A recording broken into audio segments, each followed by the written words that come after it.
contrary to what a lot of atheists like Richard Dawkins put out there, that people who believe in Christ or Christianity just like to believe in fairy tales. Yeah, why wouldn't they adopt Christianity? It's such a lovely, cuddly faith. Jesus is going to wipe away every tear and everything's going to be fine. Contrary to that lie, often what happens is that you lose things.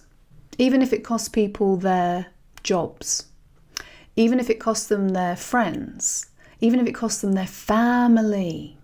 Plenty of people from different faiths, including Judaism, including Islam, who when they accept Jesus, because of an experience they've had, and we'll talk a bit more about that in a minute, when they know that Jesus is real, as MIA is saying, their families abandon them, don't want to speak to them, their communities turn their back on them. There's a YouTube channel called One for Israel, where there are loads of conversion stories by Jewish people, devoutly Jewish people, who came to realise, once they'd read the New Testament, which Jewish people are not supposed to read, that Christ is indeed their Messiah. And these conversion stories are heartbreaking, because invariably all of their families turn against them. One woman said that her father said to her that he would rather she were a drug addict than that she believed that Jesus was the Messiah. Absolutely the same in Islam. Even though Muslims believe in Jesus, okay, you'll hear that all the time. Yes, we believe in Jesus, we believe in Jesus. Jesus was a great prophet, he was a great teacher, and they wax lyrical about how great Jesus is. They do not believe that he was divine. They don't believe that he was resurrected. They don't even believe that he died on the cross, which is easily proved. And in fact, no one denies that historical fact apart from Muslims, because that's what it says in the Quran, and also maybe some atheists.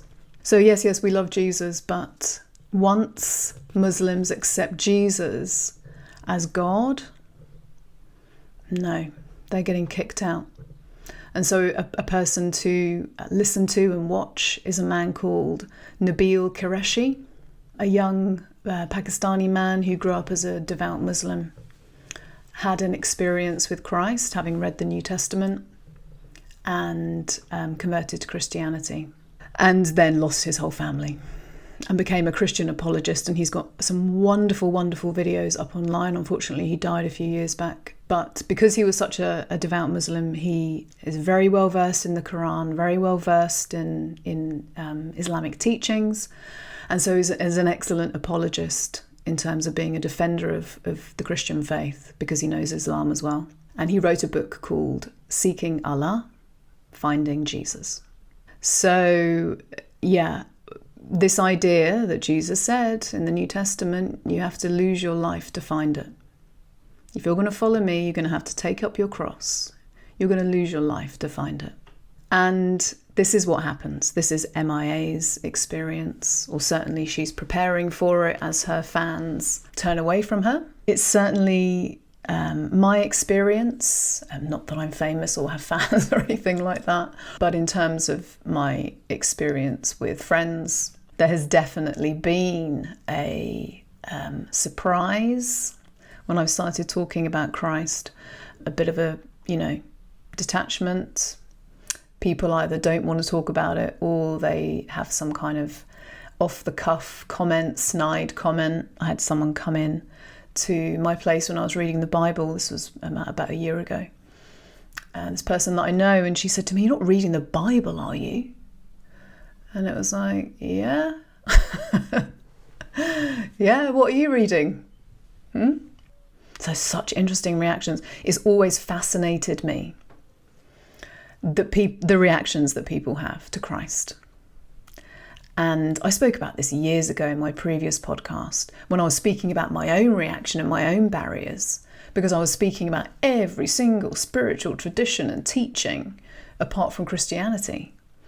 And then one day, a book kind of flew off the shelf, And it was a book by Richard Foster. I've spoken about this before, a book called A Celebration of Discipline, where he talks about all the different Christian spiritual disciplines. Excellent book. I highly recommend it. And as I was reading through, he kind of referenced lots of different Bible verses. I noticed that I was skipping over them. And I was like, wow, that's interesting. I've got this barrier towards Christ, towards Christianity. That's interesting. I think other people do too. And of course they do. If MIA had come out saying that she was now a Buddhist, do you think there would be such a backlash? There's something about Christ, about Jesus, about Christianity, that our secular society now, our so-called progressive liberal society now, cannot tolerate. And that is a problem. It shows us something that we all need to have a look at. What barriers do we personally have against Jesus? And there will be many. There were many for me. It took me years and years and years to even start looking into this. And I didn't really have anything to lose, you know. I wasn't going to be banished from my family or lose my job or anything like that. So I had to really think, what is this barrier here? There's a kind of embarrassment. There's a kind of embarrassment that goes along with admitting to this because of how much Christianity and specifically Jesus is ridiculed within our society. And because it is the religion that is criticised the most, because it's the religion that most atheists will target with their scoffing and their derision and, oh, you don't believe in God, do you? All this kind of stuff. There is it's a kind of embarrassment. I'm actually embarrassed to say that. I don't feel that anymore. But I had to get through that barrier of like, oh, even when it was a personal acknowledgement and revelation. Oh, okay, I personally acknowledge this, but I'm not going to be able to speak about it. I don't know how to. It's taken me a good 2 years to get to the point where I can speak.